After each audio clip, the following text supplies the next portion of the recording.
Hello students, आज की इस वीडियो के अंदर हम लेटेंट हीट के बारे में बात करने वाले हैं। एक नया टॉपिक है जो आपने पहले नहीं पढ़ा होगा। सबसे पहले लेटेंट जो वर्ड है इसका मतलब होता है हिडन। क्या मतलब होता है? हिडन। अब देखिए यहाँ पे जो लेटेंट हीट है इसका मतलब क्या होता है? हिडन, यानी छुपी हुई जो एनर्जी होती है उसे हम क्या कहते हैं? लेटेंट हीट कहते हैं। ये दिखाई नहीं देगी। इसका मतलब क्या है? The heat energy which has to be supplied. ये वो वाली हीट एनर्जी होती है जो सप्लाई की जाती है, जिससे सिर्फ क्या होगा? स्टेट को चेंज करेंगे किसी भी सब्सटेंस की। इसके अलावा कोई भी चेंजमेंट नहीं होगा। सिर्फ ये एक स्टेट से दूसरे स्टेट के अंदर सब्सटेंसेस को चेंज करवाती है, लेकिन उनकी जो एनर्जी होती है, जो टेम्परेचर होता है, उसे रेज अप नहीं करती है। ये जो लेटेंट हीट है इसके लिए दो टाइप होती हैं। कौन कौन सी टाइप होती है? लेटेंट हीट ऑफ फ्यूज़न और दूसरी होती है latent heat of vaporisation. Okay, latent heat of fusion और दूसरी क्या है? Latent heat of vaporisation. अब हम लेटेंट का मतलब भी क्या बता रहे हैं कि सिर्फ ये स्टेट को चेंज करवाएगी सब्सटेंस के, एक हिडन एनर्जी फॉर्म होती है। तो इसका मतलब क्या है कि latent heat of fusion. Fusion का क्या मतलब होता है? फ्यूजन का मतलब होता है कोई चीज़ जब सॉलिड सब्सटेंस है कोई और वो किस में कन्वर्ट हो रहा है? लिक्विड के अंदर।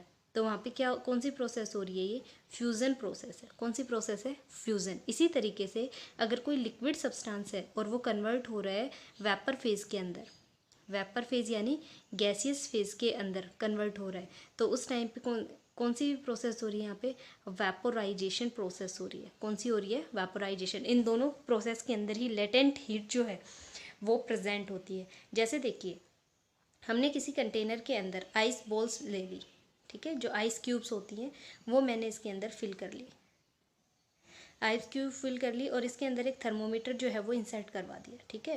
एक थर्मोमीटर इसके अंदर डाल दिया। तो आइस कब मेल्ट करती है? At 0 degree celsius. 0 degree celsius के ऊपर क्या होती है? आइस जो है वो मेल्ट करना शुरू कर देती है। तो हम टेम्परेचर थोड़ी दे रहे हैं, हमने आइस की ट्रे निकाली बाहर और रख दी स्लैब के ऊपर, है ना, फ्रीज से बाहर निकाल के। तो इसका मतलब ये थोड़ी है कि आपने गैस के ऊपर रख रखी है, हमने तो नॉर्मल रखी है। सराउंडिंग के अंदर जो एनर्जी होती है उसे ये एब्जॉर्ब करता रहेगा और क्या होगा? आइस जो है वो मेल्ट होकर लिक्विड के अंदर कन्वर्ट हो जाएगी। लेकिन टेम्परेचर कांस्टेंट रहेगा। कितना रहेगा? 0 डिग्री सेल्सियस। इसका मतलब क्या है कि उसका टेम्परेचर रेजअप नहीं होता जब आइस मेल्ट होती है, बल्कि सिर्फ क्या होता है कि उनके बीच में जब वाटर आइस के अंदर कन्वर्ट होता है तो उसके बीच में स्ट्रॉन्ग फोर्सेज ऑफ अट्रैक्शन आ जाते हैं। स्ट्रॉन्ग फोर्सेज ऑफ अट्रैक्शन सिर्फ ये क्या करता है? उस अट्रैक्शन फोर्स को वीक कर देता है, जिस वजह से वो क्या करेगा? लिक्विफाई होना स्टार्ट कर देगा। ओके, अब देखिए इसी के अंदर जो आइस है, हमने हाथ के अंदर आइस, यहाँ पे आइस क्यूब्स रख लिए और मैंने मुट्ठी मान लो बंद कर ली। अगर इस तरीके से आइस क्यूब्स रख के हमने मुट्ठी बंद कर ली तो उस टाइम पे क्या होगा? धीरे धीरे आइस जो है वो मेल्ट करना शुरू कर देगी और जो हमारा हाथ है, जितने भी एरिया के अंदर आइस क्यूब्स कॉन्टैक्ट के अंदर रहेंगी, वो बहुत ही ज़्यादा ठंडा, यानी कोल्डनेस फील होगी बहुत ज़्यादा। किस रीजन की वजह से? क्योंकि हमारे हाथ के अंदर जो लेटेंट हीट एनर्जी छुपी हुई होती है वो क्या करेगी? हाथ में से आइस जो है उसे एब्जॉर्ब करना शुरू कर देगी, जिस वजह से हमें मेकिंग अस फील कोल्ड, ठीक है, बहुत ज़्यादा कोल्ड जो है वो फील होती है।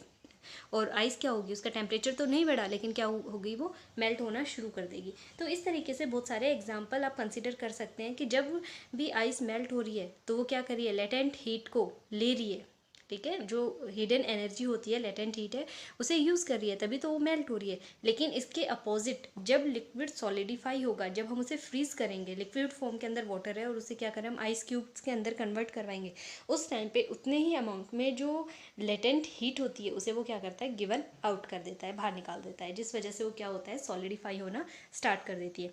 सेम यही कंडीशन रहती है वेपोराइजेशन केस के अंदर। लिक्विड लिया, आप क्या करेंगे? इसे हीट करना शुरू करेंगे हम 100 डिग्री सेल्सियस के ऊपर। कितने पे? 100 डिग्री सेल्सियस के ऊपर जो वाटर होता है वो क्या करता है? बॉईल हो जाता है, बॉईल होना स्टार्ट कर देता है। तो इसका मतलब क्या है? अगर हम कंटिन्यू उसे हीट करते रहेंगे तो भी जो टेम्परेचर है वो इंक्रीज थोड़ी होता है। 100 डिग्री सेल्सियस के ऊपर वाटर हमारा बॉईल करना स्टार्ट कर देगा। जो भी हमने कंटेनर ले रखा था जिसके अंदर वाटर फिल किया हुआ था, उसमें से जो वेपर्स हैं, जो गैसेस, वाटर वेपर्स हैं, वो बनने स्टार्ट हो जाएंगे और एटमोसफियर के अंदर जाना शुरू कर देंगे। लेकिन जो हाईएस्ट एनर्जी होती है, जो लेटेंट हीट ऑफ एनर्जी है, वो किसने एब्जॉर्व कर ली? जो वेपर फेज के अंदर कन्वर्ट होते जा रहे हैं उन वाटर मॉलिक्यूल्स ने एब्जॉर्व कर ली। तो जो वाटर यहाँ पर बॉइल्ड कंडीशन के अंदर है, उसके कंपैरिजन में जो वेपर में कन्वर्ट हो चुका है, इसकी एनर्जी ज़्यादा होती है। एक क्वेश्चन भी पूछा जाता है इसके अंदर, आपके एनसीईआरटी के अंदर भी दिया हुआ होगा कि जो स्टीम होती है वो ज़्यादा बर्निंग इफेक्ट कॉज करती है as compare to boiling water. ऐसा किस रीजन की वजह से होता है? तो वहाँ पे आप बताएंगे कि जो स्टीम होती है इसके पास ये लेटेंट हीट को एब्जॉर्ब कर लेती है, जिसकी वजह से इसकी एनर्जी बॉइलिंग वाटर के कंपैरिजन में ज़्यादा रहती है, और ज़्यादा अमाउंट में एनर्जेटिक होने की वजह से इसका जो टेम्परेचर होता है, इसका जो इफ़ेक्ट होता है बर्निंग इफ़ेक्ट, वो भी ज़्यादा रहता है। ठीक है, तो जो वाटर है वो 100 डिग्री सेल्सियस के ऊपर बॉईल होता है, यानी 100 डिग्री सेल्सियस के ऊपर ही बॉईल हो जाएगा। फर्दर आप टेम्परेचर देते रहो, वो सिर्फ 100 डिग्री सेल्सियस तक ही कांस्टेंट रहेगा, उसी पे बॉईल होता रहेगा कंटिन्यूसली। उसके लिए हमें और कुछ भी करने की ज़रूरत नहीं पड़ेगी। तो जो लेटेंट हीट है, इसके लिए आप इतना कंसेप्ट अच्छे से एक बार पढ़ लें, अपनी बुक में रीडिंग लगा लें, और इसके रिगार्डिंग अगर कोई भी क्वेरी है तो वो आप पूछ सकते हैं।